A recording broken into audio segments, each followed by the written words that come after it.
Now it's time for Straight on the Point with Jessie T from some undisclosed location somewhere in the world.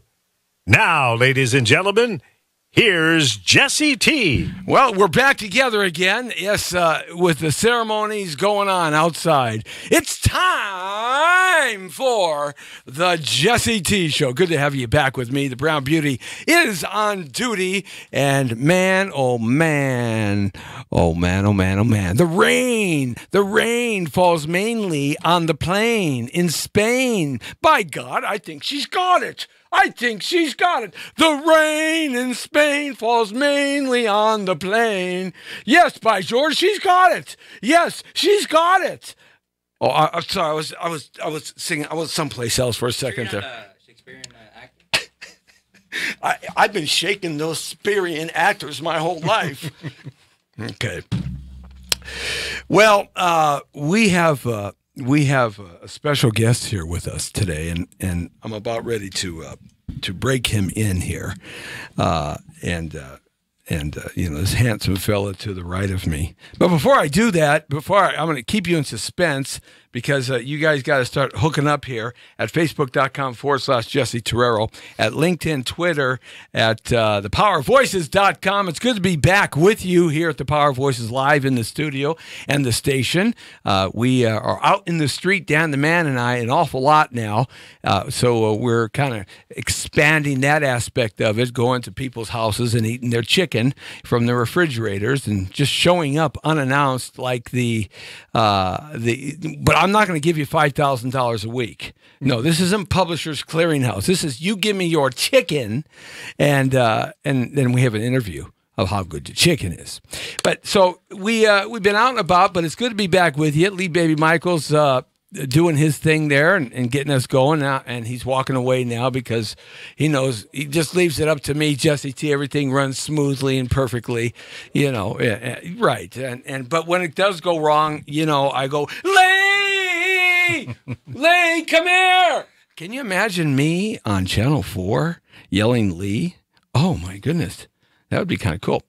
All right, so YouTube, hey, you got to go to our YouTube channel. It's very important, YouTube Jessie Torero, because we're signing up subscribers left and right, free membership, because we're going to invite a couple of people out to the Academy Awards. I'm going to give away some Academy Award tickets to the pre-party and the post-party, which is at the world-famous historical Hollywood Palladium. And it is going to be absolutely huge, a 200-foot red carpet. We're going to be out there doing our thing on the Jessie T Show.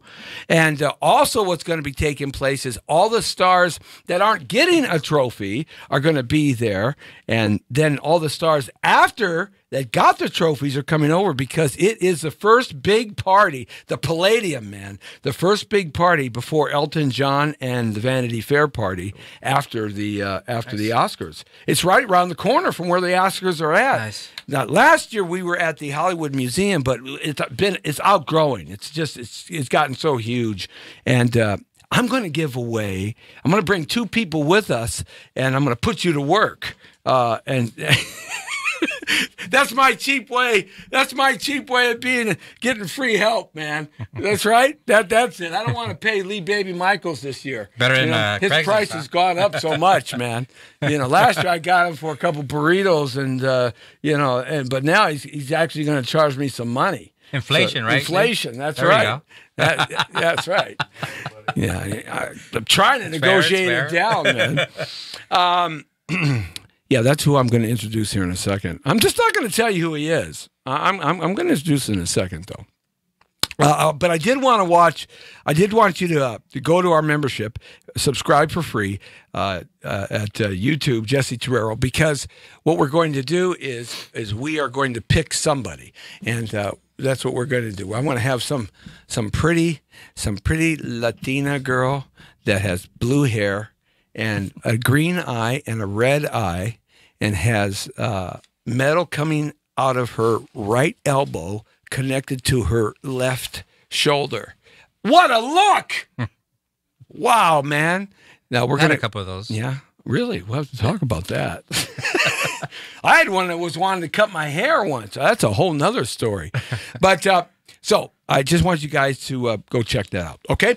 All right. So today we are so blessed because we have a handsome gentleman, a terrific actor. Last seen in a couple of movies ago, actually, Straight Out of Compton.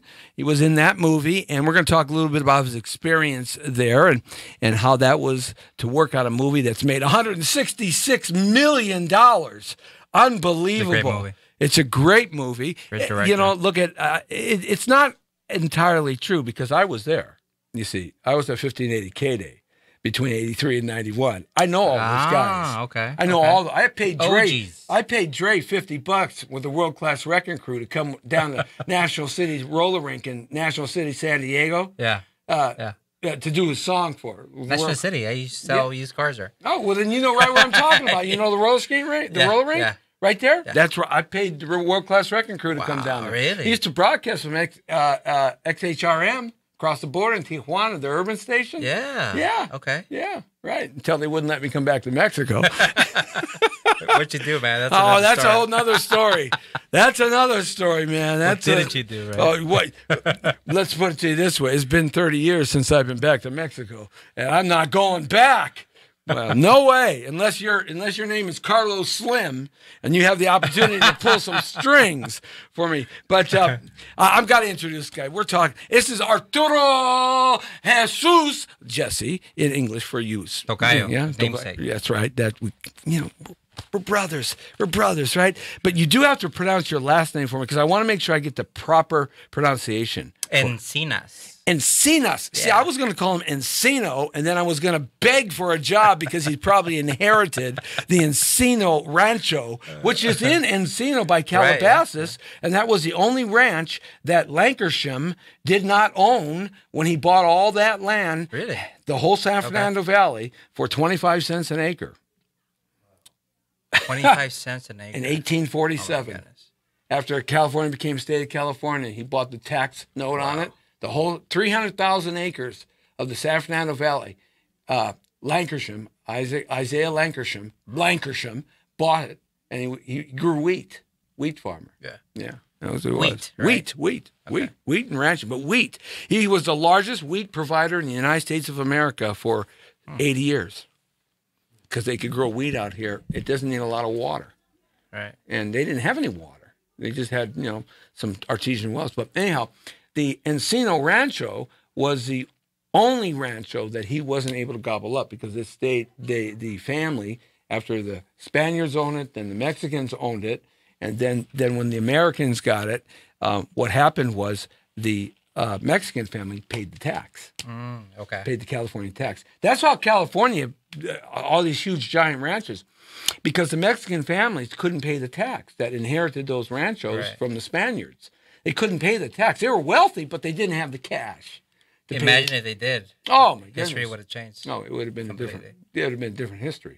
Yeah. But nevertheless, so you pronounced my first name correct though. It's Arturo. Arturo. You know, it's Italian Spanish name. Yes, that's right. Yes. Which are you Italian? I'm both. My father was born in Spain, but his father and his mother were both from Spain and Italy. Okay. I did the ancestry DNA thing. Yeah. Oh, you did. Oh, now they got you though, buddy. I know. They got you, man, because all that data was just sold to a provider, a service provider, data provider. So all that DNA data is. Well, I believe I clicked on the little check mark, right, where I don't give authorization. Oh yeah, good luck. Yes, but anyway, So tell me, what are you? I found out my which came as Move a big closer surprise. to the mic. Yeah, came as a big surprise, but oh, closer. All right, there you go. So I'm Mexican, right? However, I thought you were Polish. Well, my Polish. Well, my mother's Here it comes. grandfather was French. Really? Yeah, and then that's Latin, right? Latin. Yeah, and then my father's grandfather came from Jerusalem. Really? Yeah, but what I didn't know, what totally surprised me, took me off guard. He's Hebrew. He's Israeli. Yeah. Well, he was being an Israelite. Yeah, that's I'm researching that. It's interesting, but we didn't know that. I mean, my dad is like 33% Italian. Yeah, which blew my mind. I had no idea. Well, you know, all that Mediterranean stuff in there, Portugal, Spain, France, Bavaria, because in Bavaria there's a lot of dark-eyed, dark-haired people. Like Hitler was dark-eyed and dark-haired. Okay, he wasn't this white Aryan race, what people think he was, blue-eyed. No, he wasn't that. He was the opposite, actually. The Greeks, the Italians, the Sicilians, all of those people were under the Moorish or the North African Empire, the Moors Empire, for almost 600 years. So, you know, they did a lot of wham bam, you know, thank you, Matt. They were knocking the boots for 600 years. So they changed the northerner, the Viking northern Central European look that propagated all through the continental Europe today. They changed that bloodline, that DNA, over 600 years.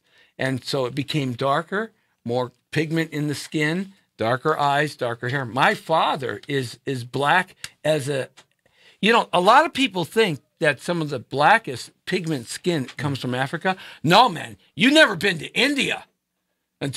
You want to see dark pigment skinned people? I mean, India, primary, right in the middle of India. You got some of the dark, they are purple black are in India, right?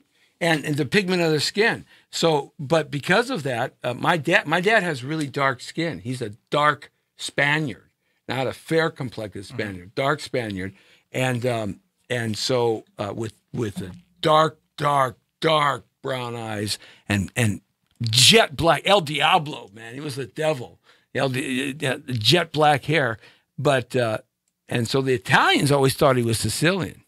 Oh, really? When he was growing up in his neighborhood. But, you know, he was from, actually, his family namesake is from central part of Italy. Okay. Central north rather than central south. Yeah. And certainly not in the island of Sicily. He didn't come from there. So, yeah, man, people don't understand. And when you do those DNA, was it a shocker when you opened it up? It was. It was a shocker, you know. I mean, because the percentages are pretty large, you know, obviously from Spain, you know, and then Italian, and it's just like, so I confirmed it because I did it with my dad as well. And it just shows you, you know, I believe that everybody should take this test because that would just, you know, just demolish and just, you know, erase, I believe, racism and bigotry in this country. Well, it certainly would add to a lot of answers of why people are who they are. Yeah. And what they thought they were. Right. Right. Exactly. Yeah. And they're not. No, because no humans that have ever walked the planet 100%. Earth from the time, whatever you believe in, whether it was creationism or you believe in Darwinism or you believe in alien biological experimentation, whatever it is that you believe in about planet Earth, we're all friggin' mixed up together. Absolutely, we are. I mean, think about it. Think about it for a second. You got this long, lean person coming out of Africa because nobody farmed. Everybody followed the water and followed the food. That's how they ate. Farming didn't happen till hundreds of thousands of years later, the agricultural-based society in the Mesopotamia region. But you got these long, lean, slender people walking out of Africa, migrating or immigrating through Asia Minor, which is the Middle East, coming into what is Greece today, or the Macedonia area, right? Coming in, crossing up near the Black Sea, because there's land bridges there, crossing over into continental Europe, where you have the Northerners from Russia, the Caucasus, the Caucasians, that's where they came from, the Caucasus Mountains, the Caucasians, coming down this way. And you have these little more squat, little more heat, trapping of heat. Is when you're shorter and squatter, you hold heat, and it's cold in Northern Europe. People don't realize how cold it is in Europe, but in Africa, it's not. So you have a longer, leaner body, right? Right. So. Can you imagine the body adapts? Yeah. Right. Well, the body adapted to its areas. But can you imagine this dude? He's walking around and he's on top of this mountain, right? And he sees he sees a Caucasian, someone who's like a girl, right? A woman, right? And they're all running around buck ass naked. All of them are pretty near, right? So he sees that and he looks at his girls over here that's traveling. He goes, man, that's looking different. I like that, right? You think for 1 second, Arturo, he's not going to try to do some wham, bam, take a nap. That's what happened, yeah. Right? And conversely, the other way, there's some male or female Caucasian, Caucasus, Viking, Norsemen living in that area even before them. And they see these long, lean, tall people, right? Coming over the mountains. Like, wow, that's attractive. Wow. Yeah. Honey, you need to lose some weight. That's right. Man, you got to go to the 24-hour fitness center here and raise some brontosaurus eggs or something, right? Seriously. Yeah. Man, I'm telling you. Absolutely. So we've been co-mingling. There you go. There you go, folks. And there's a history segment for you on the Jessie T show. That's right. Thank you very much. Okay. So it's so excited we knocked the Facebook cam down. But seriously, we are, and I think that was exciting that you did that. I haven't done that. You should check it out.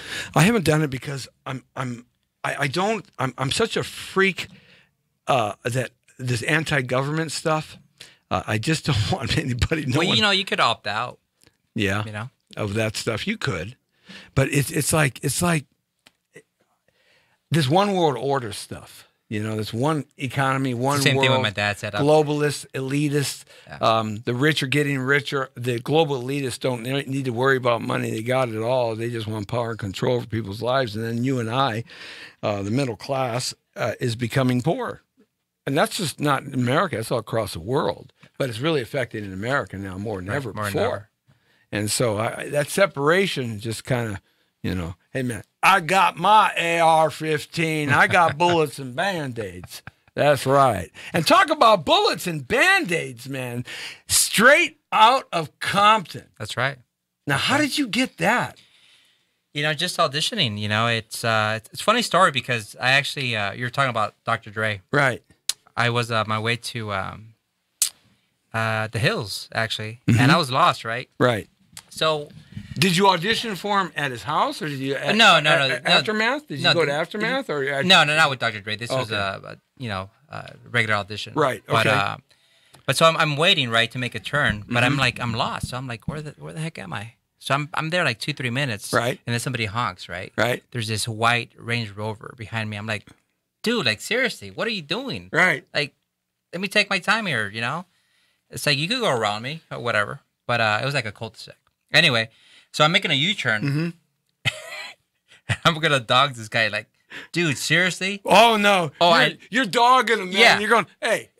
So I'm like, come on, man. Like, chill, Yeah, right. And it turns out it's Dr. Dre. He's just like, he's dogging you back. I'm like, oh man, hey, you're the man. Hey, it's all good, man. You can honk all you want. That's right. He's dogging you back. Yeah. Of course, he was a middle-class kid. He was on an Art Linkletter show when he was 6 years old. Right, yeah. And Art Linkletter had him on his knee, and they were talking to each other. He came from a middle-class family. He wasn't a gangster That's kid. Right. That's right. He was not a gangster kid. Now, Eazy-E was. Right. Ice Cube was. Yeah, they were. And the original NWA and all those original cats were. But Dre wasn't. Dre was a smart, educated kid who went to public and private schools. Both parents were professionals, and he lived in a great neighborhood. So, he became this. Because I remember him when he was with the World Class Wrecking Crew. He was their DJ. And, they had the spandex with the rouge on the cheeks, the whole 9 yards, right? And they were great. The World Class Wrecking Crew was great, but he was not the image several years later that created gangster rap. Mm-hmm. Now he knew these dudes. He knew Easy. He knew all these cats, right? Because Easy performed for me for $500 when he was 15 years old. Really? Yeah. Wow. Yeah. So he knew these cats, but he wasn't one of these cats. So it's an interesting, but that's still somebody you didn't want to mess with. No, not at all. And it's funny because, Now, was this after you did the movie or before? This was before. So it's funny Whoa, because this is yeah. Oh no, that's weird, dude. I know it is. That's psychically paranormal. Yeah, because I saw him later and we just talked about it. We were laughing about it, but it's just like he's a great dude, man. Yeah, You know, and yeah, I mean, I got a chance to work with Paul Giamatti. Yeah, you did. alongside. I mean, Yeah. he's an amazing actor. you're a great actor. You know, And I you follow know, him. Jerry Heller. Yeah. Jerry Heller. He played Jerry Heller. Right. They depicted Jerry Heller in there. Jerry Heller was not. I knew Jerry well. Did a lot of stuff with Jerry, concerts and stuff. And Jerry was a shrewd business guy, and there's no doubt about it. But they depicted him, I think, a little too Menacing. nasty and menacing, Aggressive and they depicted him too much of being like a thief. Okay. Well, didn't he sue? I believe. Yeah, right? he did. Yeah. He sued him. Yeah. Afterwards, but Paul is a great actor. He did a pretty Yes. good job with Jerry. He did. Not bad.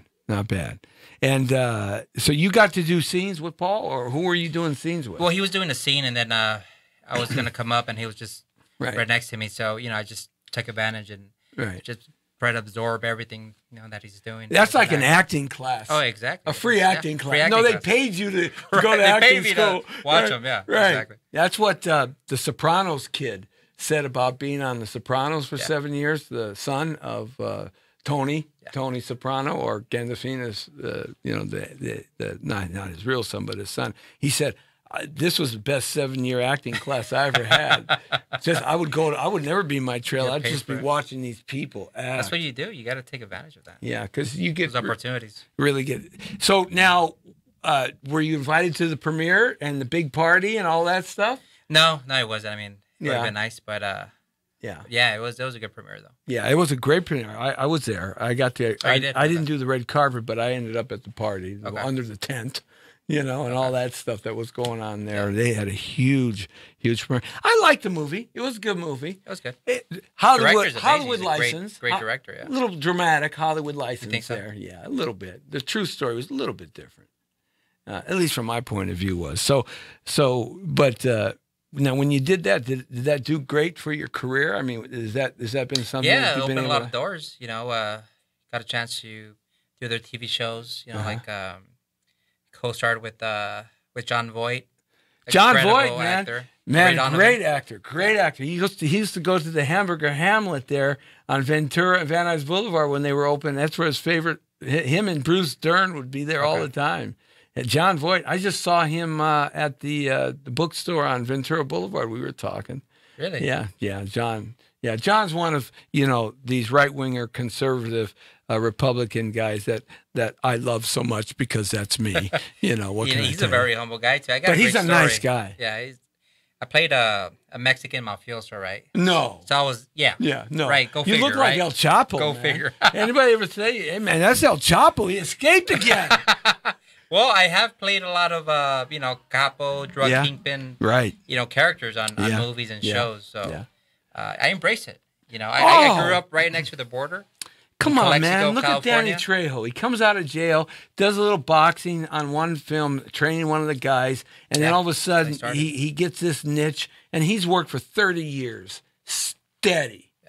So it doesn't matter, man. Now and then he did Machete, and now he's a leading guy, and he's late 60s now. Late 60s, yeah. Yeah, so I mean, Still doing that's it. a perfect example of somebody who embraced his menacing look. Because let's face it, Danny Trejo, isn't Ricky Ricardo, right? Or Tony or Fernando Lamas, right? But Danny Trejo's Danny Trejo, and that's a guy who's embraced his look and embraced the quality that he brings and the energy.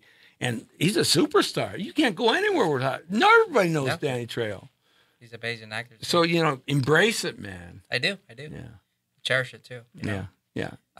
I grew up in I don't know if you're familiar with Calexico, California. Yeah, I'm familiar. We did a lot of shows in Calexico. Get out of here. No, man, with the movement, Young MC, Tone Loc, Miranda, Rage of Rave.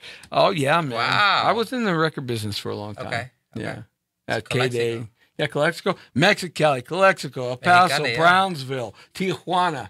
Yeah, I can't go back to Mexico. Well, I grew up on the border, so Yeah. I saw a lot of different things. A lot of traumatic things, and it's just I think it's made me a better actor. What do you think about this wall? You think it's going to work or not? Okay, here's the thing, man. Well, tell me your thing. I mean, you grew up on the border. Yeah. You knew I had to ask you that because you're your whole life. And I'm prepared. I wrote a 1 page. Oh man, he's got a monologue, a dissertation. Jessie T's gonna get schooled now. That's right, man. I just might as well sit back. Go. So, what do you think about this wall? Well, growing up on the border. Okay, here's the thing.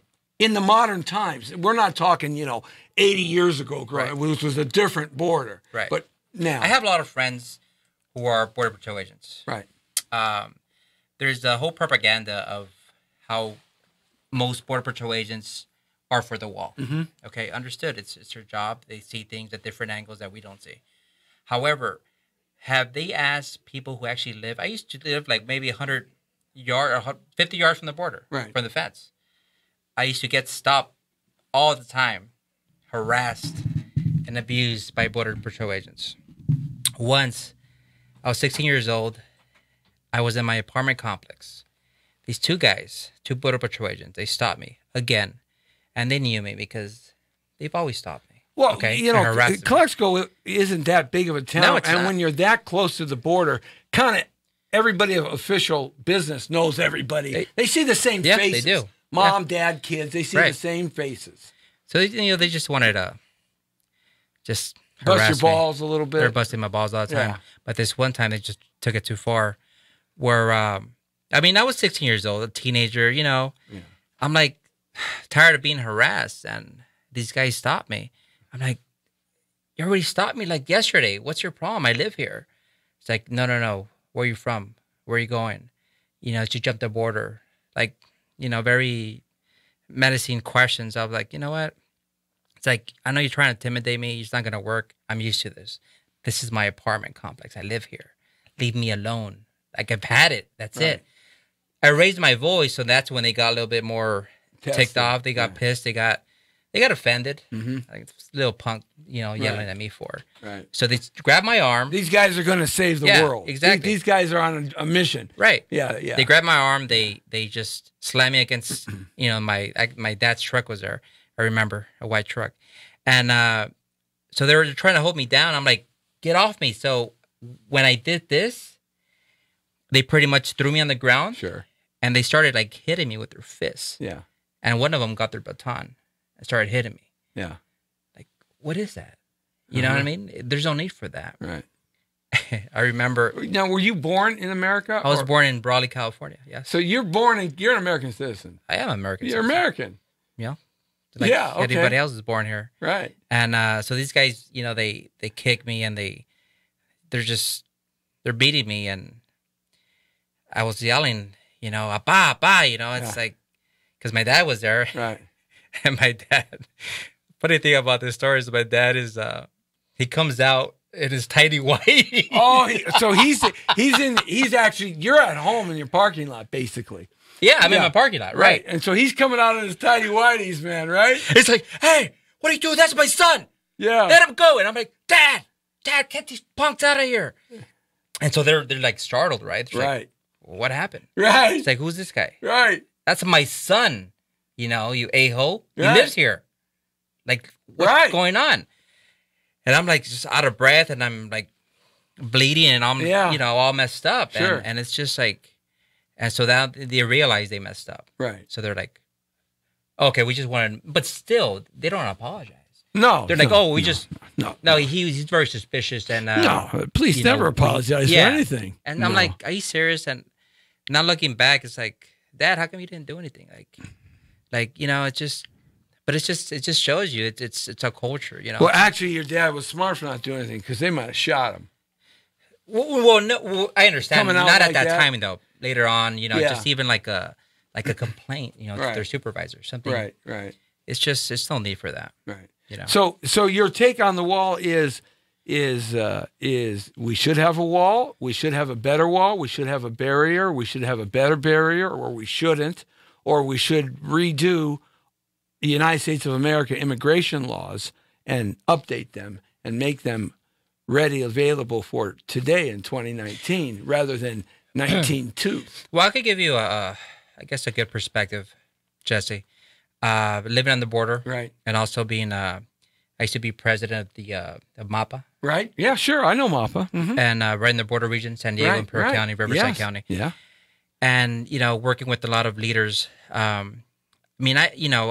could tell you that a wall is as irrelevant as, Donald Trump serving hamburgers in the White House, right? Right. Yeah, it's not. It's a non-issue. It's a non-issue. The thing is, what it's going to cost like over $5 billion. Well, right? that's chump change for the United States. It budget. is. You're right. Yeah, chump change. It is. It's like 5% of it's the nothing. total. Right. It's nothing. It's nothing. But that's not the case, though. I mean, that money could be used for better immigration laws. There's just got to be a crucial change. Both parties got to meet, and I think it's important for people to realize, just go to the border.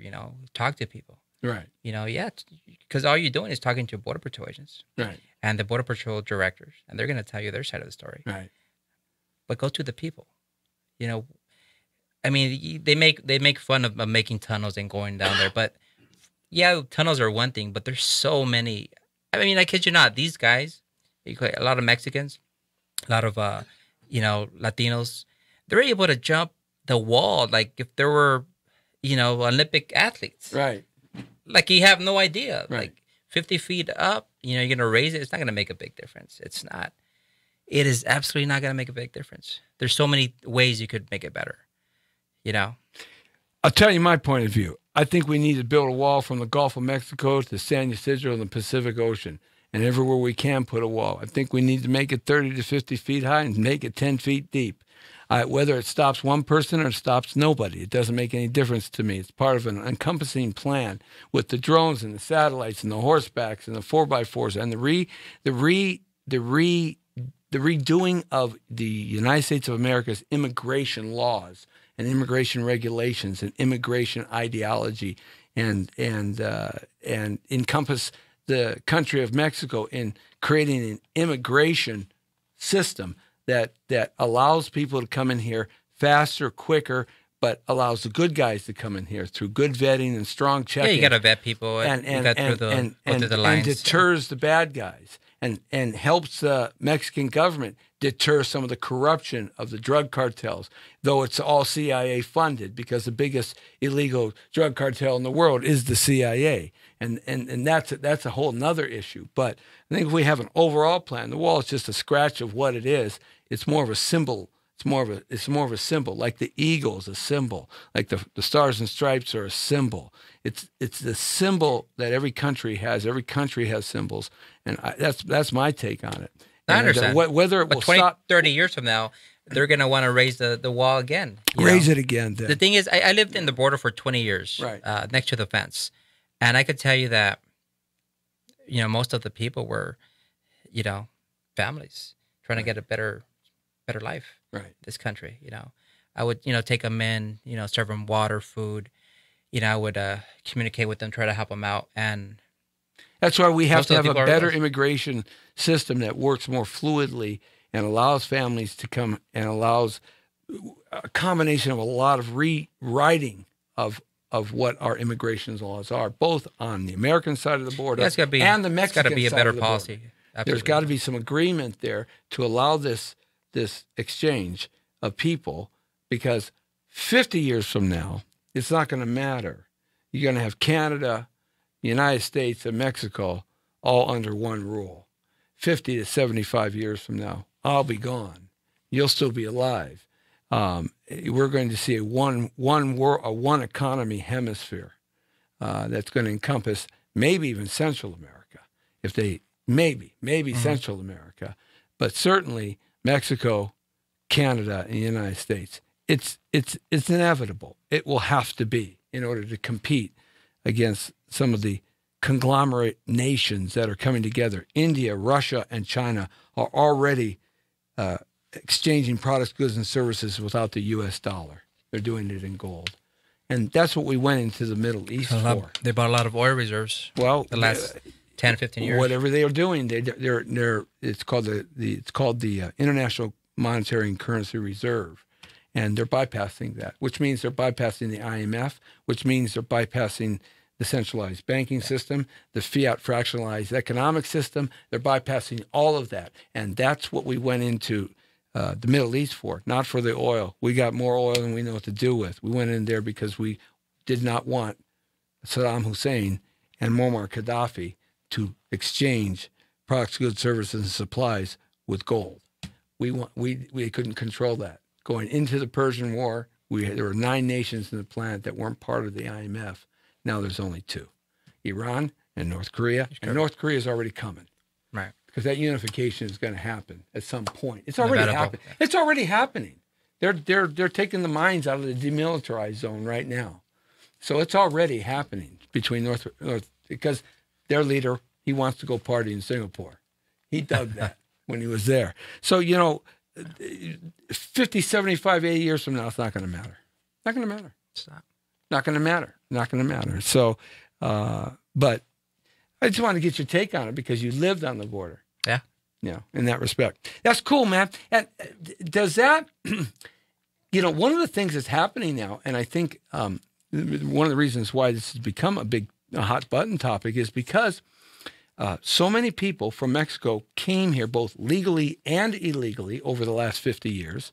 And then the Central Americans who have been starting since about the last 30 years, both legally and illegally, running away from their countries that were in civil war, like the Salvadorians and the Guatemalans and Hondurans. They left that country because they were guerrillas killing everybody. Yeah. Okay? And they've come here. But because of that, America's understanding of Latin history and significance is changed in the last 10 to 15, 20 years. It has changed a lot. And the entertainment industry is so reflective of that now, isn't it? I mean, you've got access to more work now than I did when I started 40 years ago. Yeah. I mean, I started I had to say I was Italian. I still remember dropping my headshot to studios, to casting directors. And now everything is done online, or the demo reel for an audition for a show or a movie. And I think it's just, not only has it changed the landscape, but it's I think as actors, we're very fortunate because, it's never been like this, so, 15, 20 years back, our ancestors, our actors have struggled. Right. And now we have it easier. Of course, there's always cons to that too, but for the most part, it's great. But you have such a wide marketplace because now you speak Spanish and English simultaneously, instantly. There's no thought in your brain. No. You just my first tongue was Spanglish. Spanglish. Well, I first heard Spanglish in Brownsville, Texas, in 1988. It blew my mind. I said, every radio station in America, a major market, is going to have a Spanglish station within 20 years. Well, they do. They do, yeah. Every major market in America has maybe more than one, 3 or 4 or 5. Even though some DJs, they kind of, it doesn't come natural, They you can hear it. Yeah, you can hear it. Yeah, they force it kind of, Like but for the most part, yeah, you're right though. If I did it, it wouldn't come natural at all. I'd sound like a retard. They do it just for the sake, I guess. Of but the ones that can speak interchangeably, every other word can be Spanish, English. The thought process doesn't change. The picture making that you're making doesn't change. It just happens just like a normal flow. That means there's more work. There is. There's more work on the. Spanish is the second largest spoken language in the world outside of Mandarin, Chinese, and English. Only because Mandarin Chinese, because there's 2 billion people there. But Spanish, that marketplace, it's opened up huge. A lot of doors. I'm a regular on Telemundo soap operas. I was going to get to that. I actually studied in Mexico City, the SEA. It's like their, Televisa's actors got to go there before they. Yeah, it's like Eric Estrada had to learn to speak Spanish. Yeah. Right. Eric Estrada. And so, it's opened a lot of doors. It's fortunate, to have that market as well. Yeah. And the look that you have, the look that a lot of Latin actors and actresses have now, it's not the typical look that people think Mexicans look like or Central Americans look like. It's your look. Yeah. It's a unique look. You look European. You know, you could be Frenchman, you could be an Englishman, you could be a Scottish, you could do Scot, because there's you could do Black Irish. Irish was the Moors, they conquered Ireland too. You could be Middle Eastern. You could be, and these are all the hot button topics that films and TV roles are all about now. I mean, that's so cool. You're so lucky to have that at your grasp. And then you can do the English too. Yeah. I could just turn around and do some English work.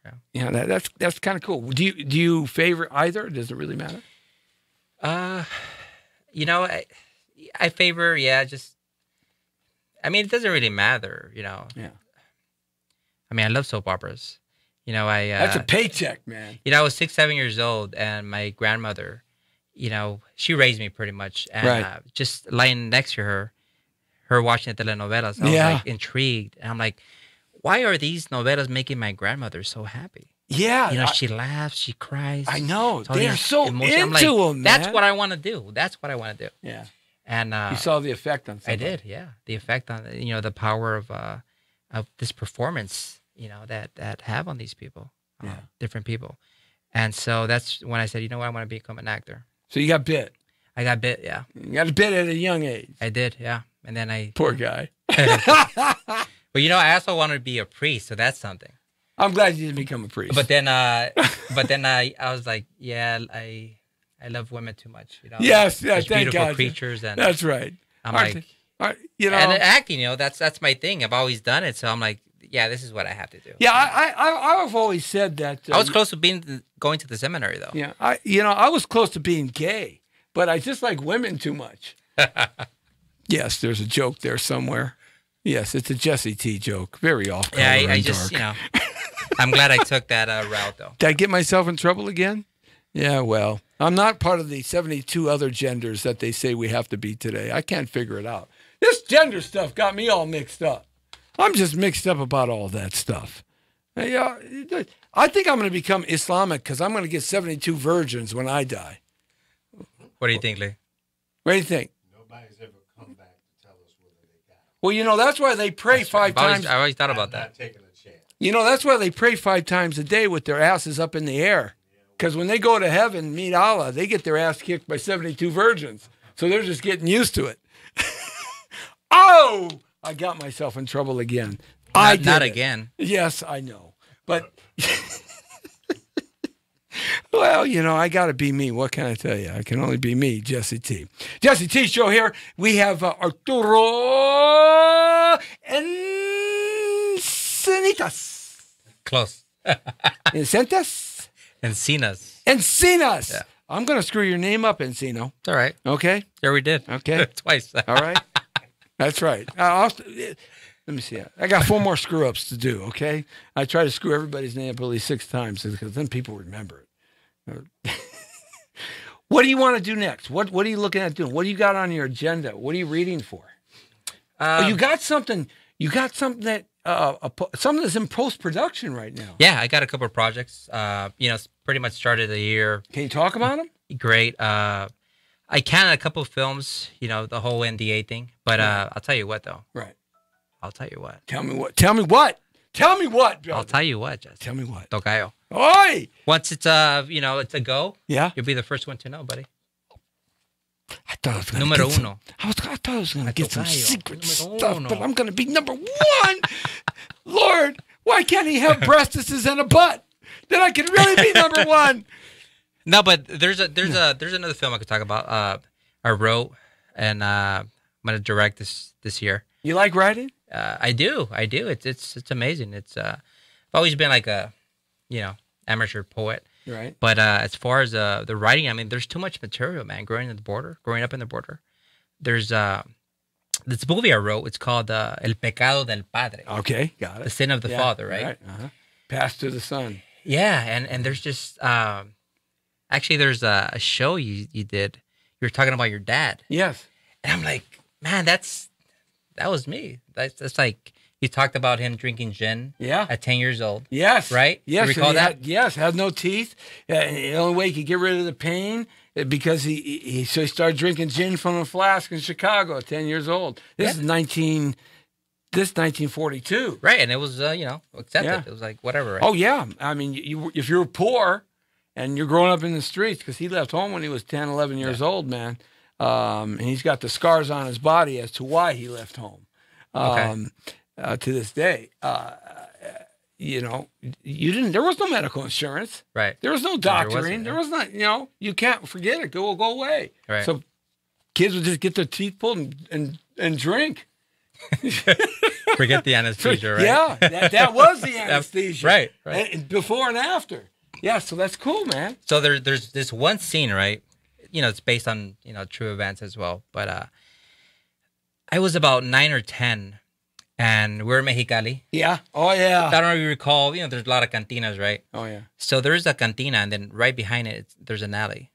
So my mom, my dad, and myself, we would go there. My dad, we would go in, with the chavelas. Right. With the beer mug, a little bit of clamato, right? Yeah. And he would be there sometimes 2-3 hours, right? And my mom would, my dad would send the bartender to give my mom some beer. Give her a couple of beers, Right. So we would just be outside waiting, right? And then when my mom would want to go, she would say, "Mijo, dile a tu papá que nos vayamos ya." I'm like, I knew it. It's my time, right? Yeah. So, but see, I was happy to do that. I'm like, sure. Mom, we gotta go. We gotta go. So I would walk into the bar, right, in the cantina. Of course, man. Bartender would You're know a me. kid, Hey, man. mijo. Hey, what's up? So I would know everybody. Right. I mean, there were, ficheras. Oh, yeah. Right. Yeah. There were, people playing dominoes. Man, you're painting a great picture for us, Yeah, too. I mean, right. that is so Cantina. It is. What year was this approximately? 90. I was going to say late 80s. No, early 90s. Early 90s. Yeah. Well, same timeline. Yeah, that was 93, 94. I can't tell you how many times we performed in places like that. Yeah. Go ahead. And it's, people might, nowadays be like, what's a 10-year-old, 9-year-old doing at a cantina? But for me, it was like every weekend. Yeah. That was my second home, right? No different. So I would sit down with my dad, and I would just, and my dad would know it's time to go, right? Yeah. But I would, he would have, mijo, have some cerveza. Many times he wouldn't even tell me. I would just get it. Yeah. Hey, let's go, Dad. Yeah, that's right. So a 9-year-old, drinking. Good. You're doing that at 9, yeah. Yeah, and I felt comfortable, Well, it was part of the cultural thing. It was part of too. culture, yeah. It is part of the cultural thing, and for a lot of people who don't understand different cultures, that's normal. I mean, I wouldn't do it with my son. Oh no, I mean, but if you were living down on the border right now, but if you live there, I mean, and this was your life, even today, 2019, you're same thing. It's the same cultural thing. Yeah, thank God I didn't become an alcoholic or anything. Yeah, that's true. Absolutely, man. But it was possible though. I've seen a lot of people go that my route. dad drank till my mom passed away. He drank real hardcore after that, and then one day he woke up and said, "I'm done," just like that. Bang. But don't you think that? See, now in hindsight, I believe that those moments for me was the most precious moments because I got a chance to be close to my dad.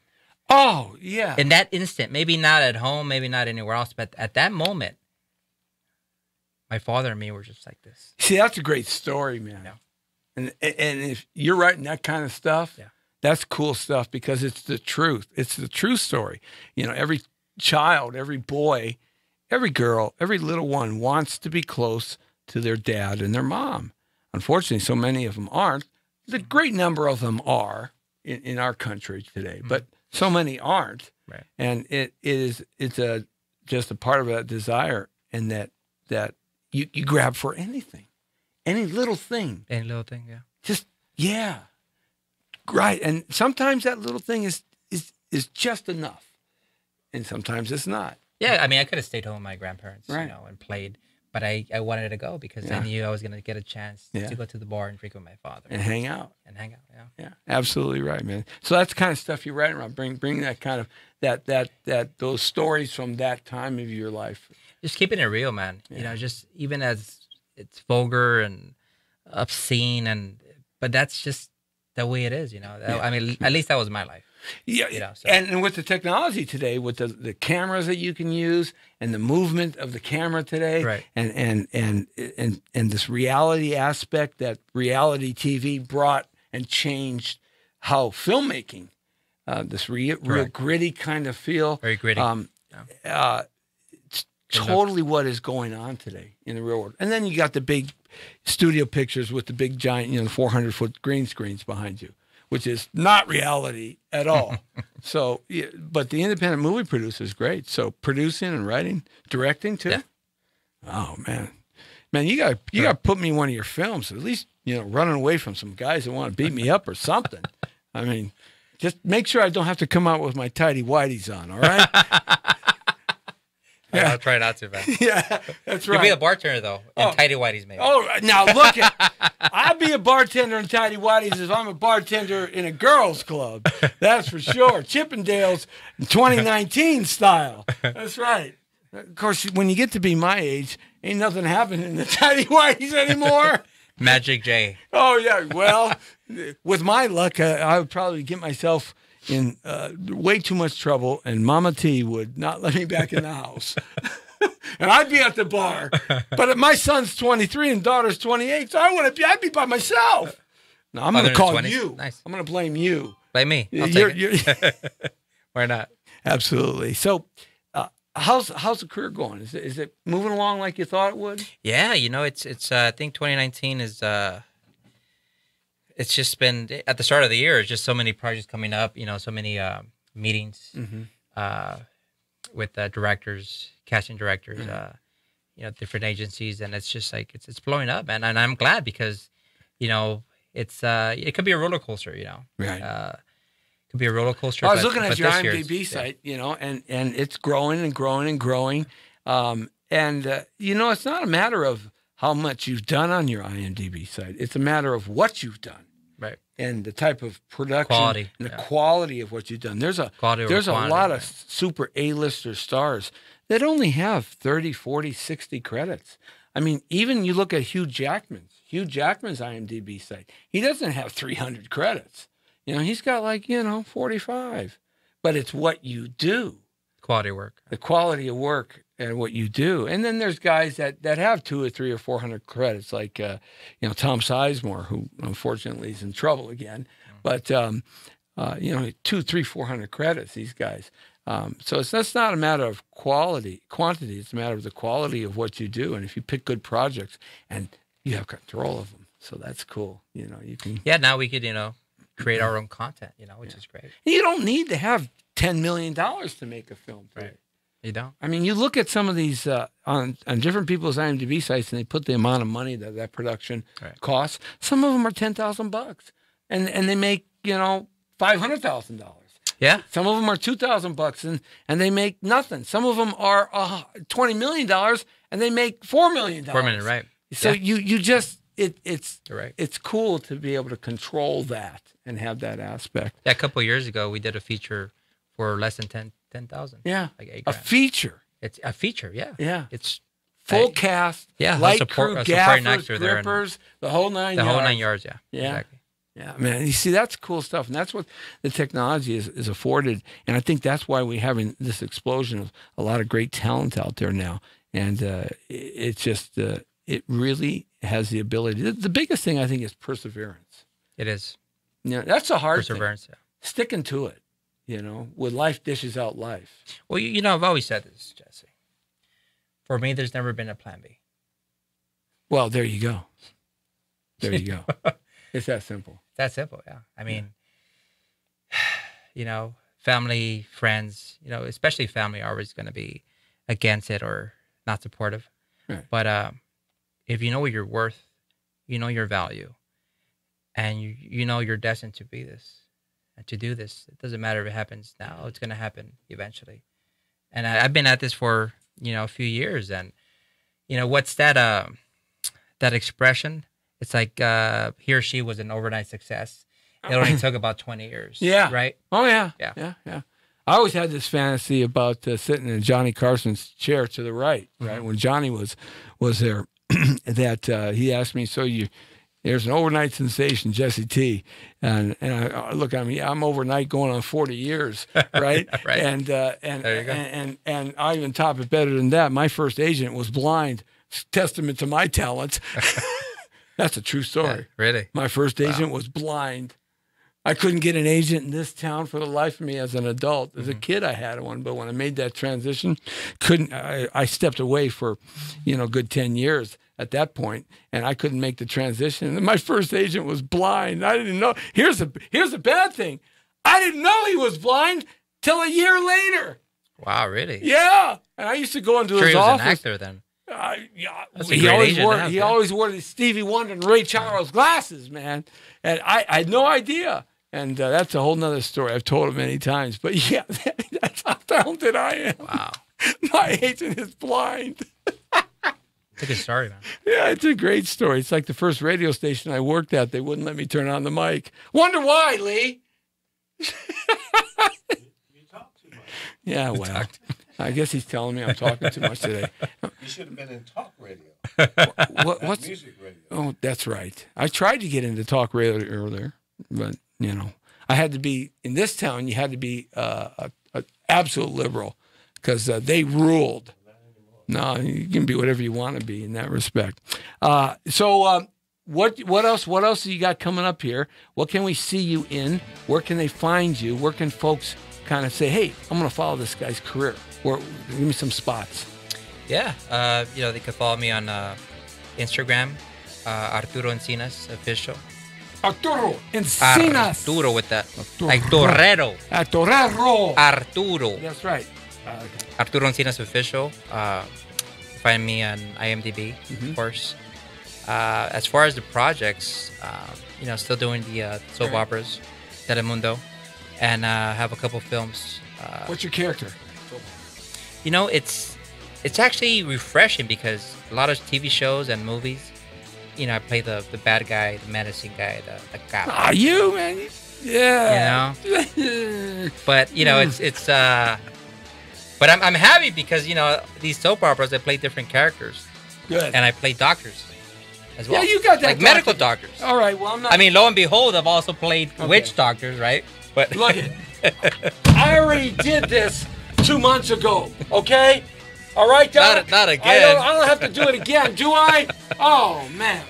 The Jessie T Show, man. Arturo Encinas. Thank you.